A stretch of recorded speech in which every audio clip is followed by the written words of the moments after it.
네, 안녕하십니까, 구독자 여러분들. 저는 상명대학교 화학에너지공학과의 강사 교수라고 합니다. 만나서 반갑습니다. 이번에 다룰 주제는 바로 바카스입니다.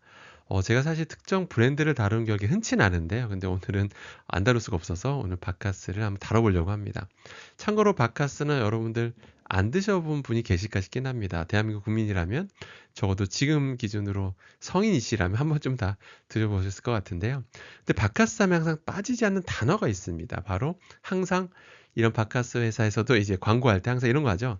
뭐 타우린 함량 뭐 얼마, 뭐 타우린 함량 뭐 2000mg, 1000mg 이런 식으로 굉장히 강조한다는 걸 알 수가 있는데요. 사실 도대체 이런 거 들으면 우리 이런 생각 들잖아요. 아니 도대체 얼마나 좋은 거길래 타우린이 저렇게 대놓고 광고를 할까라는 생각이 들잖아요. 그래서 오늘은 사실은 정확한 주제는 오늘 타우린입니다. 타우린 관련된 주제를 좀 다뤄보려고 하고요. 참고로 타우린은 보시는 것처럼 화학구조 이렇게 생겼는데 이제 참고하시면 되고요. 근데 타우린 관련해서 여러분들이 오늘 한번 검색을 한번 해보시면 타우린 효능에 대해서 검색하시면 정말 좋은 얘기밖에 안 나옵니다. 거의 극찬하는 얘기밖에 없고 그런 걸 보고 있으면 이건 정말 정말 자주자주 먹어줘야 될 것 같고 그다음에 바카스는 매일 마셔야 될 것 같고 뭐 이런 생각이 들긴 합니다. 참고로 타우린이라는 건 우리 몸에서도 만들어지는 거다 이렇게 생각하시면 됩니다. 뭐 이거 자체가 위험한 그런 건 아니에요. 근데 이제 아무튼 이제 뭐 좋은 얘기만 이제 많이 이제 나온다는 거 참고하시면 되는데 참고로 그렇게 뭔가 이렇게 좋은 얘기만 나오니까 뭐 피로회복, 항노화 뭐 이런 얘기만 나오니까 뭔가 무조건 뭐 권장 섭취량이 있는 영양소일 것 같은데 그런 건 아닙니다. 뭐 정부에서 뭐 이렇게 무조건 매일 먹어줘야 되는 무슨 권장 섭취량이 있는 그런 영양소는 아니라는 거는 참고하시면 되겠습니다. 자, 그러면 이제 오늘 뭘 가지고 얘기할 거냐면요. 바로 이 논문입니다. 2025년 5월에 나온 논문이에요. 올해 나온 논문인데 한 6개월 지났고요. 근데 이게 참고로 네이처지에 나옵니다. 네이처지. 정말 해외 저널이라는 게 정말 많은데 가장 저명한 학술지 하나코브라고 하면 항상 1등이 바로 네이처지입니다. 그만큼 저명한 학술지고요. 정말 내기 어렵습니다. 근데 여기에 이제 5월 달에 논문이 나왔는데 당연히 나오고 나서 이제 몇몇 신문 기사에서 좀 다루긴 했었어요. 그런데 이제 보통 이게 내용이 너무 굉장히 엄청난 내용이었거든요. 정말 파장이 큰 내용인데 보통 이 정도 내용이면 보통 이제 지상파 뉴스에서 또 후속으로 다루기도 하는데 지상파 뉴스에서는 찾아볼 수가 없습니다. 그래서 제가 봤을 땐 찾은 적이 없었는데 그러니까 한마디로 그러다 보니까 대부분의 국민들이 모르는 내용이 돼 버렸어요. 그래서 이거에 대해 좀 설명하는 시간을 좀 가져보려고 합니다. 그 내용이 너무 방대해요. 너무 방대해서 이거 자세히 설명하면 2시간 걸릴 것 같아서 좀 짧게 해야 되니까 길면 요즘 안 보시잖아요. 그렇기 때문에 엑기스만 좀 설명드리도록 하겠습니다.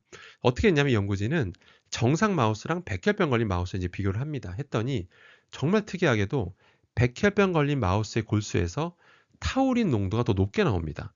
조금 높은 게 아니라 무려 1.7배, 70%가 더 높게 나왔다라는 거죠. 그래서 좀 이제 신기하잖아요. 신기했더니 실제로 그 어떤 일이 보여지냐면 이 골수 니시에서 이런 타우린 실제도 많이 생산하더라. 생산한 것들을 가지고 이 백혈병 세포가 실제 성장하는 데 도움을 주더라. 이런 것들을 이제 밝혀내게 되죠. 실험적으로. 그다음에 재밌었던 거는 근데 이게 이 연구진 뭐라고 생각하냐면 이게 그게 아니라 골수 이슈에서 이제 발생하는 게 아니라 백혈병 세포 스스로가 타우린을 만드는 것은 아닐까라고 이제 한번 이제 실험을 해봤더니 그건 아니었다라는 거. 그러니까 확실히 인과관계를 어떻게 밝히냐면 골수 니쉬에서 타우린 공급해주고 이거를 백혈병 세포가 성장에 이용한다라는 것을 이 인과관계를 명확하게 실험적으로 증명해 냅니다. 그 다음에 제일 충격적인 실험은 뭐냐면 백혈병 걸린 마우스들을 가지고 한 군데는 물만 주고 한 군데는 별도로 타우린 보충제를 더 줍니다. 예, 한쪽엔 물, 한쪽엔 타우린을 외부에서 공급해 준 거예요. 그랬더니 정말 충격적인 결과가 나옵니다.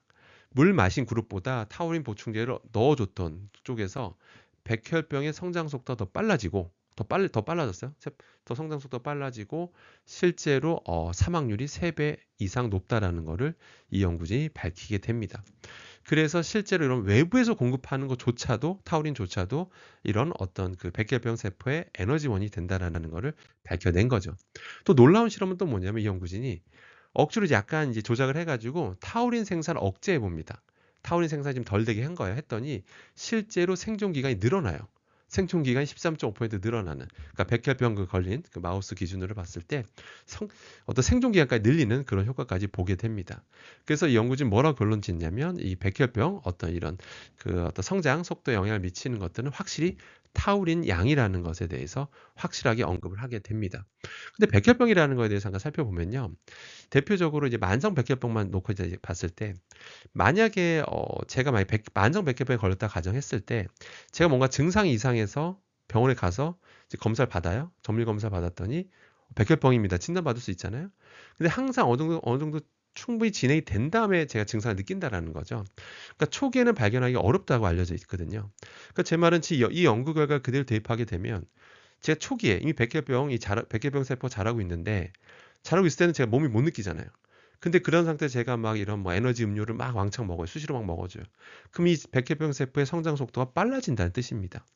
그런 결과를 이 연구가 시사하는 거거든요. 그래서 이 연구진이 뭐라고 하냐면, 백혈병 환자의 경우에는 어떤 이런 타우린 보충제라든지 에너지 음료 같은 것들은 좀 조심할 필요가 있다라고, 이제 위험성이 있다라고 이제 언급을 하게 됩니다. 자, 그런데 그러니까 이게 뭐냐면, 이게 뭐가 시사하는 거냐면, 우리가 모른다라는 거예요. 우리 몸에서 백혈병 세포가 지금 자라고 있는지 우리가 모르잖아요. 정밀 검사를 하지 않은 이상. 또 우린 증상을 느껴야 우리가 검사를 받는 거잖아요. 그러니까 우리가 무심코 망치는 것이 백혈병 세포의 성장을 키울 수 있다라는 거기 때문에, 우리도 모르는 백혈병 세포의 성장을 키우는 거기 때문에 굉장히 좀 어떤 우려할 만한 어떤 내용이라고 볼 수가 있는 거죠. 그래서 결론은 뭐냐면, 뭐 바카스든 또 타우린이 뭐 과량 들어가 있는 에너지 음료들, 또 피로 회복에 실제 효과가 있으니까, 어느 정도 있으니까 또 이게 졸릴 때 또 잠을 줄이면서 일해야 될 때 많이 의존하게 되는데요. 그런데 이런 연구 결과를 보면, 또 이 연구 결과 전 이제 시작이라 보거든요. 이 백혈병 세포에 영향을 준다라는 게 이제 밝혀진 거고, 나중에 이런 연구 계속 밝혀질 거로 보입니다. 늘 그랬어요. 우리 연구 결과 역사를 보면요. 그래서 다양한 또 어떤 거 영향을 미치는지 후속 연구가 계속 나올 걸로 보이거든요. 그렇기 때문에 타우린이 정말 좋은 거 맞거든요. 타우린 자체가 정말 피로회복 효과 있는 건 맞고요. 그런데 이런 효과도 있을 수 있다라는 거. 또 이런 지속적으로 너무 많이 들어오면 이런 일이 벌어질 수 있다는 게 밝혀진 만큼, 너무 정말 매일 너무 뭐 과량 마시는 그런 어떤 섭취 습관은 좀 줄이시는 게 좋겠다라는 결론에 도달하게 됩니다. 참고로 저도 다 마십니다. 바카스도 마시고 뭐 에너지 음료도 마시죠. 언제 마시냐면, 뭐 시도 때도 없이 마시는 건 아니고요. 저도 장거리 운전할 때, 장거리 운전해 보시면 아시겠습니다만은, 뭐 휴게소나 뭐 졸음 쉼터가 시도 때도 없이 나타나는 건 아니거든요. 정말 좀 약간 졸릴 수가 있기 때문에 그럴 때는 저도 이런 걸 마십니다. 그러면 실제로 졸음 운전 예방에 도움이 되거든요. 하지만 뭐 시도 때도 없이는 안 마시려고 하는 편입니다. 그래서 그런 거 좀 참고하시기 바라고요. 그리고 참고로 우리가 피로 회복을 위해서 저런 거 가끔 마시는 거잖아요. 근데 예전에 그 이제 저명한 학자분이 하셨던 말을 잊을 수가 없는데, 피곤하면 쉬어야 된다. 어떤 음료수나 이런 거에 의존할 게 아니라 쉬어야 된다. 푹 자고 쉬어야 된다라고 하셨던 말씀이 기억나는데, 그게 정답이 아닌가 싶습니다. 피곤하면 쉬어야죠, 사실은. 푹 자고. 네. 그래서 오늘 결론은 뭐냐면, 그렇게 좋다고 알려진 타우린조차도 실제 이런 너무 과량 들어올 경우에는 이런 일이 일어날 수 있다라는 거 밝혀졌고, 또 다른 연구가 계속 또 밝혀질 겁니다. 그래서 이런 타우린이 많이 들어있는 음료들은 너무 과한 섭취는 좀 조심할 필요가 있다라고 보시면 되겠습니다. 항상 성원하고 후원해 주셔서 감사드리고요. 저는 또 다음에 좋은 주제로 찾아뵙도록 하겠습니다. 이상입니다.